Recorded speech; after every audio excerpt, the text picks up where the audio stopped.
les actions en faveur de la paix et de la réconciliation suivent leur cours. Après les réparations des victimes individuelles, collectives et communautaires des crises sociopolitiques, une autre forme de réparation dite mémorielle préoccupe les décideurs. Depuis ce mardi 10 décembre 2024, le sujet est au centre d'un atelier d'échange et de renforcement des capacités de 3 jours à l'initiative du Haut Commissariat à la réconciliation et au renforcement de l'unité nationale Ashkroun.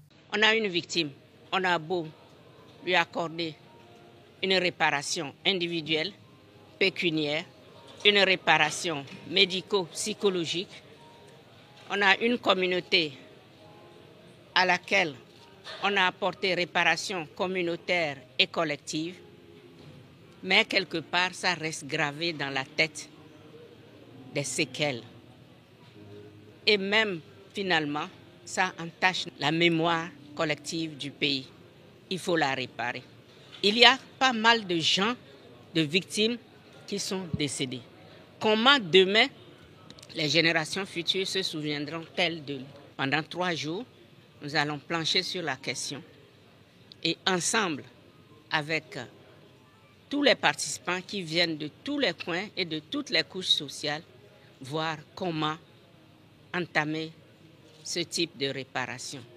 Les travaux prendront fin le 12 décembre 2024. Les acteurs politiques, syndicaux, la société civile, les responsables religieux et communautaires vont tous ensemble définir les contours et formes que vont prendre ce genre de réparation qui n'est que l'une des recommandations de la CVJR, Commission Vérité, Justice et Réconciliation, notamment celle déclinée dans le numéro 43. Il faut noter que l'ouverture des travaux a été officiellement lancée par le garde des Sceaux, ministre de la Justice et de la Législation.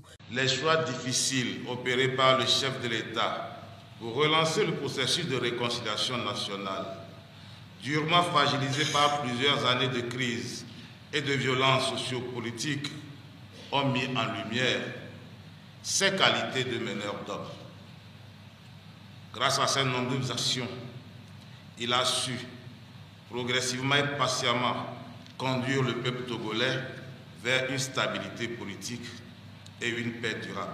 Sous la houlette du président de la République, tous les sacrifices seront consentis par le gouvernement, notamment en termes de ressources financières, humaines et matérielles, pour traduire dans les faits les réparations mémorielles qui tiennent compte de l'histoire de notre pays, de nos contingences sociopolitiques et surtout de notre quête de réconciliation et d'unité nationale. Ces délégués venus de toutes les régions du Togo discuteront en panel sur 3 thèmes majeurs, à savoir la place de la mémoire dans les sociétés sortant de crise, loi et réparation mémorielle dans le processus de justice transitionnelle, dilemmes et opportunités, les réparations mémorielles au Togo, enjeux et défis.